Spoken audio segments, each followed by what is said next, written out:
With thousands of jobs and billions of dollars on the line, is Canada losing its opportunity to get into the EV battery game? Hello, I'm Adrienne Batra. With me are Fraser Macdonald and Brian Lilley. Fraser, I'm referring to the big deal that was recently announced in terms of the company Stellantis. Stellantis is going to give Canada its sort of foray into that very coveted space of electronic vehicles, batteries, that whole operation that everybody's talking about. But it looks like that deal is on the ropes, thanks to, or not, to the Trudeau government. Yeah, that's right. So we don't know what the final package of the deal is going to look like in terms of specifics, but the news coming out today is that they're getting close to getting Stellantis happy again with the level of support, which I think ostensibly is supposed to match what Volkswagen got. And it's supposed to beat what Joe Biden can offer them south of the border. Brian, I talked about the billions of dollars on the line and, of course, the thousands of jobs we're looking at. Let's break this down a little bit. There's numbers hovering in and around $13 billion, which is what the Volkswagen deal looked like in terms of tax breaks. But can you parse this out even further? This is dealing with jobs in different parts of Ontario. It's dealing with tax breaks, not subsidies. Where are we at? Yeah, my understanding of this deal has always been that these are production tax credits. That's what they're called in the Biden administration's Inflation Reduction Act, and that's what the Trudeau government said they're going to try and match. You know me, I'm not one to defend the Trudeau government, but this isn't handing over a big pile of cash. This is saying, if you meet your production projections, then we'll tax you less. That's the sort of policy that I think could actually work to incentivize investment in job creation. It's if you make this, we will tax you less. Well, if we don't get that plant, sure, we can charge 100% of the tax rate, but it's 100% of nothing instead of 75% of something very significant. So this is actually in the government's favor to do this. But there's a lot of political games being played, and we saw Justin Trudeau and his cabinet ministers try and force Doug Ford to the table, saying, you've got to be part of this. You've got to cover some of this. And Ford said, yes, okay, we'll do this, even though it's not normal for a province to match a federal American incentive. It's federal governments match federal governments, states match provinces, and so on. So Ford came to the table with that. But the deal still hasn't been finalized because Chrystia Freeland won't sign off on it, is my understanding.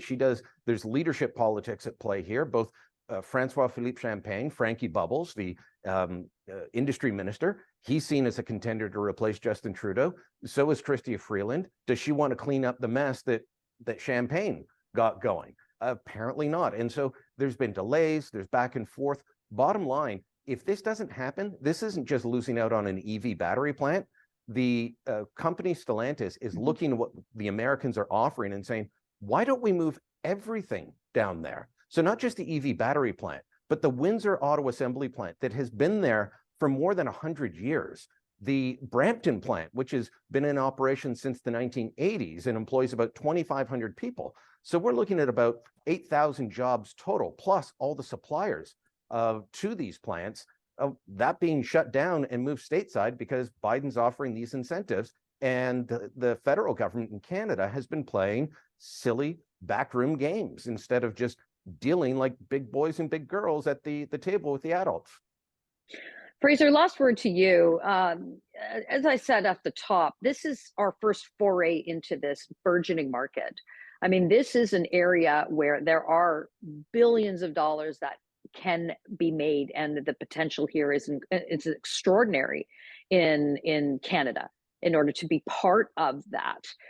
How did we get to the point where we saw the Trudeau government announce this with such grand fanfare, and now we're all wringing our hands wondering, will they or won't they? I mean, if you're in Stellantis's perspective, of course you're going to go where you're going to get the best financial deal. Right now that's looking like it's the United States. And then Canadians are sort of thinking, well, how much more money are we willing to fork over for, a few thousand jobs? I mean, it's a delicate balance. I understand that, but losing this opportunity, companies that are in the same space sort of look at Canada and think, I'm not going to do business there.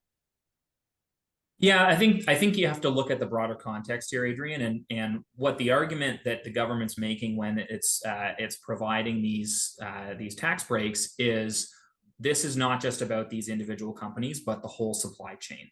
And if the whole supply chain, brings back those manufacturing jobs across Ontario and provides a high standard of living for tens of thousands of workers across the province and in other parts of Canada, then these investments actually arguably make sense.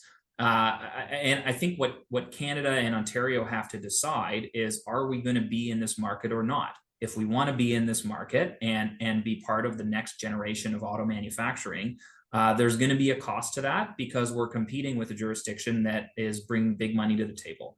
I think being able to look people in the eye in Southwestern Ontario in particular and say, we don't want to make these investments, and so you're not going to have a great job future because the Americans were willing to come to the table with more, is not going to be a good enough answer politically for anybody. Well, we have to wonder if the Trudeau government's Amateur Hour Act is going to cost us jobs and cost us money. Log on to Facebook and Twitter. Let us know what you think, and go to thetorontossun.com. Hit that subscribe button. You're going to find more information on stories like this and other coverage you will not find anywhere else.